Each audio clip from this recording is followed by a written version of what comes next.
varios regímenes para esto, ¿no? Yo estoy obligado a contribuir y para eso tengo personas morales que tienen ahí una manera muy sencilla de determinar su impuesto. Ingresos acumulables, menos deducciones autorizadas, menos PTU, y eso me da la utilidad fiscal, menos pérdidas fiscales de ejercicios anteriores, y me va a dar mi resultado fiscal. Por la tasa del 30%, ahí está el impuesto sobre la renta anual, ¿sí? Yo tengo también personas morales, pero del título tercero, es decir, de las personas morales no contribuyentes. Ellas determinan ingresos menos deducciones y determinan un remanente distribuible, ¿de acuerdo? Ellas no pagan impuestos, salvo en unos casos muy especiales. Tenemos también los famosos coordinados, y ya ven que hubo una reforma muy importante, ¿verdad?, para los coordinados, que después de 2 años se acordaron que se les olvidaron poner algunas personas morales, y entonces actualmente ¿qué hay que hacer? ¿Quieres ser coordinado, persona moral que te dedicas al transporte? Bueno, regrésate 2 años, al 2014, y en el 2014 vuelves a calcular todos tus impuestos y tus declaraciones anuales por flujo de efectivo. Si te das saldo a favor, no te lo voy a regresar, no puedes compensarlo, no te lo regreso, pero para ver si quieres estar en coordinado. Pero preséntame un aviso más tardar el 31 de marzo del 2016, ¿de acuerdo? Es una reforma que hubo muy importante para ese sector.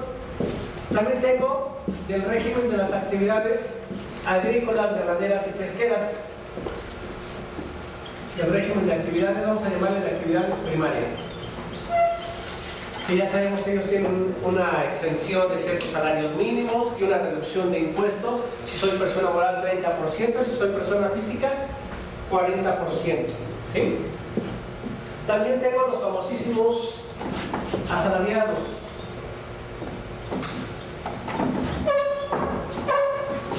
Que por ahí también, no sé si ya se dieron cuenta, en la página del SAT ya va a haber un título que va a decir asalariados. Le vamos a dar clic, nos va a pedir la contraseña, entramos y ¿qué va a suceder? Que ya nada más está la declaración anual para darle envío de forma automática. ¿Sí? Dice la autoridad, bueno, el hecho de que tú le des envío es que tú te estás determinando, no soy yo, tú quisiste tomar esas cantidades.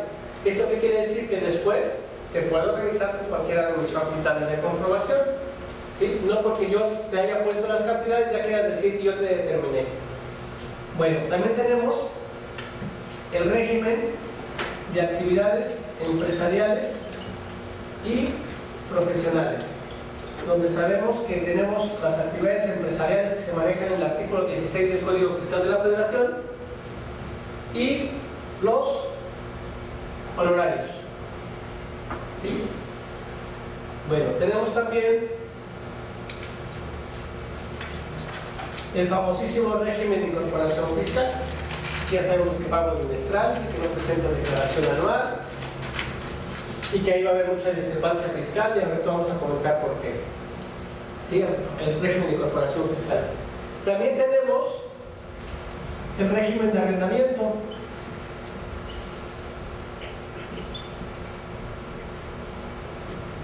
Ya saben que arrendamiento, por ejemplo, puede presentar declaraciones a través de mis cuentas, ¿de acuerdo? Arrendamiento puede, si tengo RIF y tengo arrendamiento, puedo presentar a través de mis cuentas también y ya no estoy obligado a presentar ninguna declaración informativa de IVA. ¿Sí? También tengo enajenación de bienes. Cuando yo, por ejemplo, ahorita digo, yo quiero vender mi casa, ¿me dedico a vender casas? No.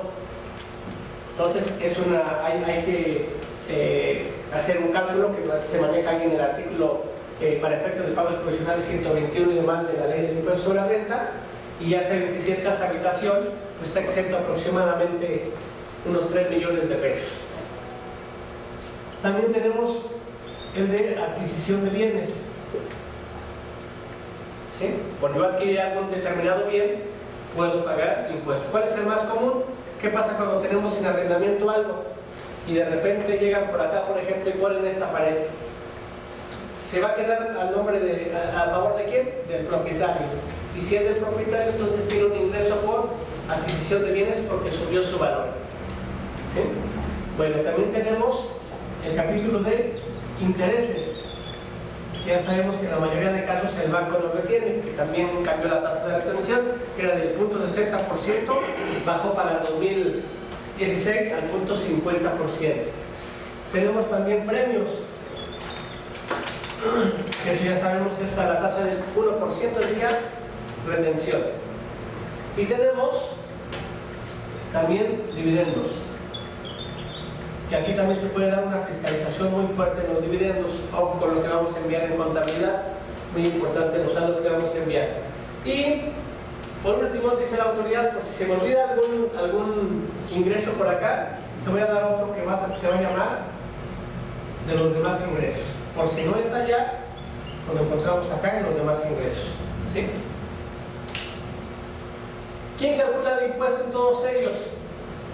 Pues el contribuyente, el mismo contribuyente tiene un fundamento. Es el artículo 6.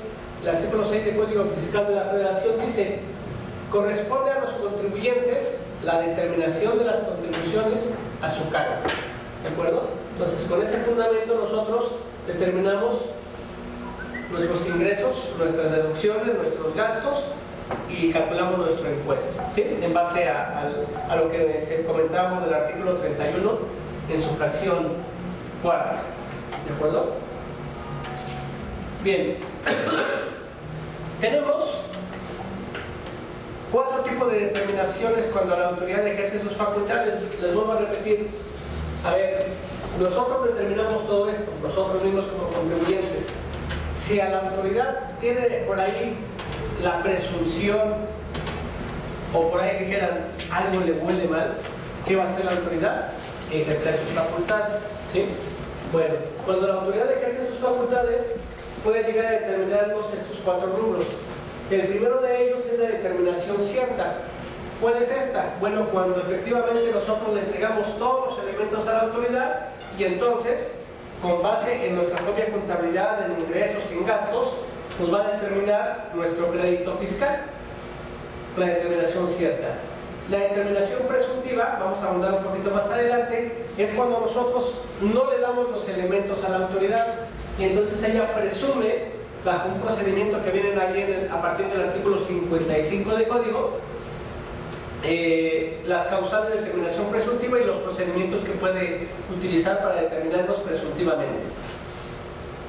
En cuanto al siguiente rubro de ingresos, valor de los actos o actividades o activos presuntos, acá fíjense que aunque no nos ejerza facultades, va a poder determinarnos esto. Y esto tiene mucho que ver con los registros contables que nosotros hagamos. Cuidado con los registros contables, si no están bien, no registramos algo que pagó el representante legal algo por cuenta de nosotros, etcétera, puede determinarnos ingresos presuntos. ¿Sí? Ahora vamos a detallarlo un poquito más. Y en el último rubro, en la cuarta determinación, tenemos los ingresos estimados. ¿Cuál es esta? Que ya existía desde hace muchos años, sin embargo, ahora entró un poquito más en vigor o le dimos mayor atención. ¿Por qué? Se trata de la famosa discrepancia fiscal. ¿Cómo le haces contribuyente o cómo le haces persona física? ¿Cómo le haces asalariado? ¿O cómo le haces a alguien que ni siquiera está dado de alta en el Registro Federal de Contribuyentes? ¿A efecto de qué? De gastar más de lo que ingresa. ¿Sí? Seas ama de casa, seas estudiante, seas asalariado, acá pueden entrar absolutamente, o podemos entrar, mejor dicho, absolutamente todos. ¿Sí? ¿Cómo vamos a determinar el impuesto acá? Dice la autoridad, 20% del ingreso. Si tengo discrepancia de 10 pesos, pagas el 20%. De 1.000.000 de pesos, pagas el 20%. ¿Sí? Entonces son las 4 facetas que nos va a hacer la autoridad para efecto de determinarnos nuestros impuestos en su caso que hayamos omitido. ¿De acuerdo? Entonces ahorita vamos a ir viendo un poquito más acerca de ellos. ¿No? Bien. Ya hemos comentado, cuando la autoridad conoce exactamente los ingresos que yo percibí, porque yo le estoy dando mi contabilidad. ¿Qué es lo que nos llega a pedir la autoridad? Porque ya saben que nos pide muchísima información, ¿verdad? Cuando nos llegan a revisar. Bueno, nos pide estados de cuenta, nos pide facturas de ingresos y de gastos, nos pide papeles de trabajo, nos pide libros y registros, nos pide declaraciones. ¿Sí? ¿Qué más nos llega a pedir?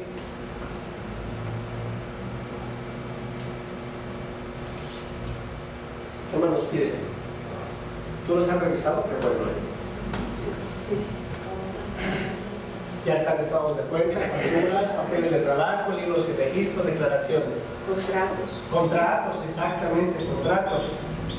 Y ojo que los contratos ya dice el artículo 33 del reglamento, forman parte de la contabilidad, porque antes no lo decía.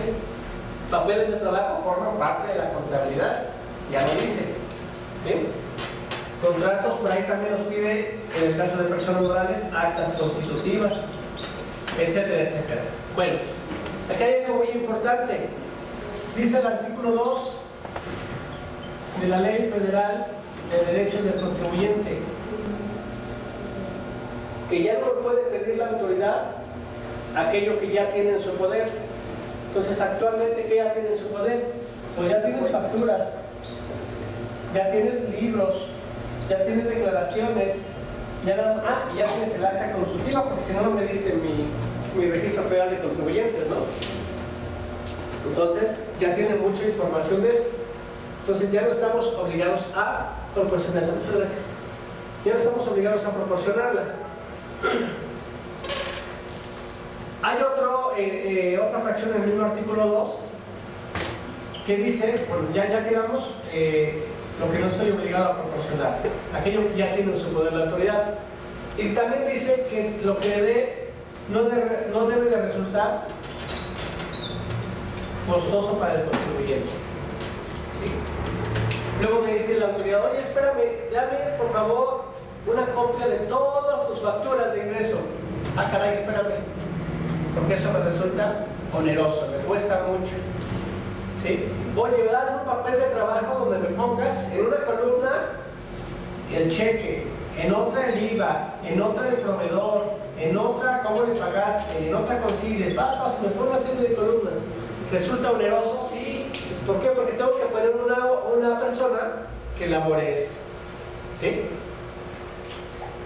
Con esto me va a determinar de manera cierta. Hay que tener mucho cuidado cuando nosotros respondamos a la autoridad. ¿Por qué?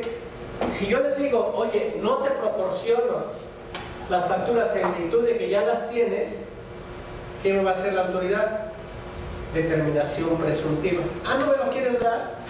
Es una causal de determinación presuntiva, de acuerdo al artículo 55.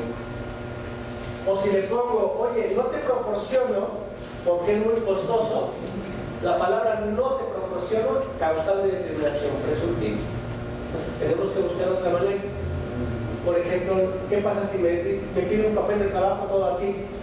Voy a decir, oye, mira, no le puedo decir, no te proporciono, porque entonces, y aparte multa, ¿no? Multa de 13,000 pesitos por no dar la contabilidad. Lo que le tengo que decir es, mira, toma a tu disposición 4 recopiladores que contienen la información de proveedores, de los cheques, de IVA, tal y tal. ¿Para qué la parte, no? Le estoy llegando a proporcionársela, ¿no? Le estoy dando los elementos para que ellos lo elaboren. Entonces, mucho cuidado con el no te proporciono, porque es causal de multa y de determinación presuntiva. ¿De acuerdo? Bueno, en base a todo esto que le estamos dando a la autoridad de una determinación cierta, va a ser su determinación. Acuérdense, bueno, vamos a verlo más adelantito, pero toda la determinación que nos pueda hacer la autoridad tiene que ser de forma circunstancial. ¿Sí? ¿Qué es circunstancial? Es narrar los hechos tal y como van sucediendo. ¿sí? Alguna vez por ahí logramos ganar de la autoridad una visita de comprobantes fiscales, porque llegó la autoridad. Acuérdense que esa es por quien esté en ese momento, tiene sus características propias. Llegó el que dice: necesito los comprobantes fiscales en este momento, y la persona no los tenía, y en eso agarra su acta y empieza a redactar y pone en el acta, no, yo creo que erróneamente pone en el acta, dice, hagan de cuenta 18, y pone Puebla Puebla 18 de febrero, tal y tal. Bueno, siendo las tantas horas, me di cuenta que el día 17 la contribuyente no proporcionó una factura. De hecho, caray, eso fue lo que le ganamos. ¿Qué pasó? No circunstanció. ¿Cómo que el día de hoy se dio cuenta que ayer no se emitió una factura? Tiene que ser su acta circunstanciada. Y adiós, se la logramos ganar nada más por ese hecho, ¿sí? Entonces, hay que poner cuidado también. Si alguna vez trabajamos del lado de la autoridad, pues también cuidar algunos aspectos que hay que ver. Ahorita vamos a comentar más al respecto. Pero bueno, acá vienen las facultades que tiene la autoridad en el artículo 42, ¿sí?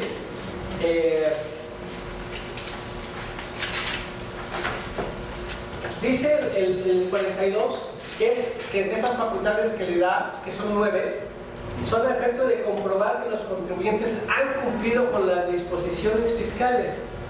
Desafortunadamente, desde hace mucho tiempo, a los servidores los llevan por metas. Entonces, ¿qué hace la autoridad? Pues pierde un poquito esta parte de únicamente para comprobar. Sino ellos, ¿qué hacen? Pues ahora buscan determinar un crédito fiscal, porque si no, su trabajo está de por medio. ¿No cumplen las metas? Adiós. ¿Sí? Entonces, se pierde un poquito acá el aspecto de la comprobación, sino ya de determinación prácticamente. Pero bien, tenemos la primera de ellas. La primera es rectificar errores. Me equivoqué al asentar un dato. Bueno, va a decir la autoridad, oye, componlo. ¿Sí? Pero si me lo dice la autoridad, ¿qué va a hacer? Con todo y su respectiva multa. Por multa, ¿de acuerdo? Acuérdense que hay un artículo, el 73 de código. El 73 de código, ¿qué me dice? ¿Cuándo se considera que se considera espontánea mi presentación o cuándo es extemporánea? ¿Sí? Nosotros siempre nada más conocemos el extemporáneo cuando la presento fuera de tiempo. ¿Sí? Día 17 tengo que presentar mi pago. Lo presento el 19. ¿Es espontáneo o extemporáneo? Es extemporáneo, pero a su vez es espontáneo. ¿Por qué? Porque la autoridad no me lo descubrió. Entonces, si no lo descubre la autoridad, se considera espontáneo, aunque sea fuera de tiempo. ¿Sí? No hay sanciones. Bien. ¿Tenemos otra más? Requerir a los contribuyentes responsables solidarios para que exhiban en su domicilio, ¿sí?, o en las oficinas de las propias autoridades los documentos e informes que se les requieren a efecto de llevar a cabo su revisión. ¿Sí? Muy relacionada con la 3. Practicar visitas a los contribuyentes, los responsables solidarios o terceros con ellos relacionados para revisar su contabilidad. Estas son muy socorridas para la autoridad, la 2 y la 3. La 2 es la famosa revisión de gabinete. ¿Sí? Que aunque bien no es como tal una revisión digital, sí tenemos muchos problemas con ella. Esta revisión de gabinete nace con un oficio de requerimiento. En este oficio de requerimiento, que se notifica en el domicilio del contribuyente, nos van a dar un plazo de 15 días. ¿A qué efecto? De que nosotros nos acerquemos con la autoridad a su domicilio, en sus oficinas, a efecto de entregar toda la contabilidad. Vamos a entregarle a él a la autoridad la contabilidad.